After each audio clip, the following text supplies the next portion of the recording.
je me présente. Je salue d'abord la jeunesse africaine. Je suis Elisir Tabongé. Je suis le leader du G58. C'est quoi le G58? Le G58, c'est un groupe qui a été créé en Turquie par les étudiants africains. Le G58 regroupe 58 États africains qui a pour objectif de sensibiliser, de conscientiser la population africaine afin de connaître leur place dans le développement du continent africain. Bon, je voulais juste faire un point sur l'avancée de l'Ebola en Afrique. Depuis l'année 2000, le début de l'année de 2014, l'Afrique a vécu des moments difficiles, d'où Ebola a fait plus de victimes sur le continent africain. Donc je tiens premièrement à compatir à toute la famille qui ont perdu des êtres chers. Je compatis d'abord avec eux. Deuxièmement, je voulais faire le point sur la situation d'Ebola. Nous savons que c'est dur pour nous les Africains, l'Afrique seule devant le virus d'Ebola. C'est vraiment difficile, malgré que le MSF a lancé un cri d'alarme aux communautés internationales, mais la communauté internationale n'a pas réagi parce qu'ils n'ont pas des intérêts dans ce truc.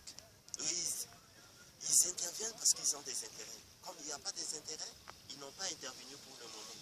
Mais qu'allons-nous faire? Si c'était pour signer des accords États-Unis, Afrique, ils allaient déjà organiser des réunions, des sommets pour que nos dirigeants partent signer des accords et autres parce qu'ils ont des intérêts dedans. Et maintenant, ils n'ont pas d'intérêt, ils ne peuvent pas intervenir. Nous n'allons pas attendre. Nous devons mettre des stratégies en place pour circonscrire ce virus. Malgré que c'est dur, mais nous allons nous donner, l'Afrique doit se donner pour remédier à cette crise pour le moment. Donc, j'en profite d'abord de sensibiliser les gouvernements africains. Le G58 demande au gouvernement africain de mettre en place un monitoring de gestion qui a pour but de contrôler le tableau de bord du virus Ebola afin de permettre d'épargner le virus Ebola au sein de la population.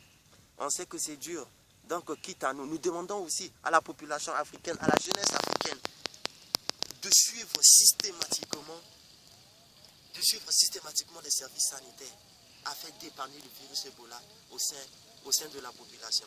Et le G58 aussi lance un cri d'alarme de son côté au gouvernement africain, d'abord au président africain. Nous savons que vous, président africain, vous avez l'argent. Vous avez beaucoup d'argent sur vos comptes.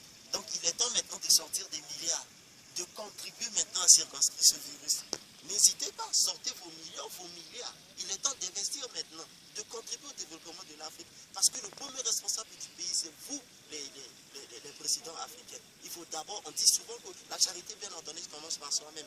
Il faut donner l'argent, il faut contribuer. Nous demandons aussi au gouvernement africain de beaucoup mobiliser des fonds afin de voir avec les centres de recherche et autres, chercher des virus, tout ça, là, payer pour lutter contre ce virus qui frappe le continent pour le moment. Nous lançons aussi un cri d'alarme aux footballeurs, à nos footballeurs africains. Les footballeurs africains ont beaucoup d'argent. Il est temps, on est toutefois derrière vous. Il est temps maintenant de contribuer maintenant à circonscrire ce virus parce que vous êtes aussi des Africains comme nous. L'affaire là, c'est pour tous les Africains. Nous demandons au ministère de la Jeunesse aussi de mettre en place des petites caisses dans tous les coins de la ville. Je dis bien, je demande, nous lançons un cri d'alarme à tous, c'est-à-dire au gouvernement africain de mettre en place une caisse dans tous les coins de la ville, permettant à la population, permettant au patriotisme, permettant à ceux qui aiment le continent africain, à celui qui aime son pays, de mettre 1 ou 2 francs dans cette caisse. 1 vaut mieux que 0. Regardez comment certaines populations en Afrique souffrent. Ils sont mis sous quarantaine. Mais comment le pays va fonctionner? Comment on va rehausser le développement du pays? C'est vraiment dur. Donc tout le monde doit faire des efforts. N'attendons rien de personne.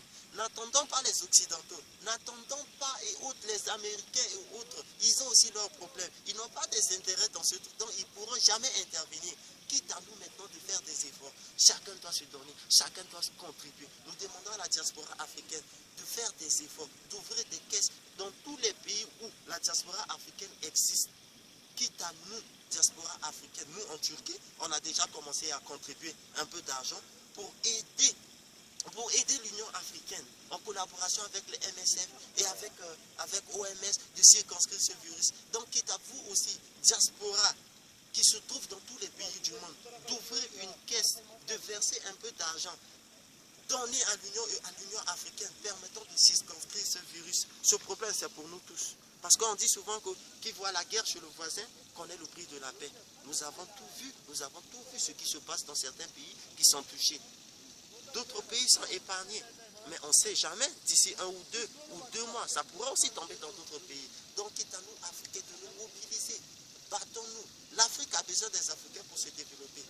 L'Afrique a besoin des Africains. Je redis encore que l'Afrique a besoin des Africains pour se développer. Donc, sauvons l'Afrique par les Africains. Je vous remercie.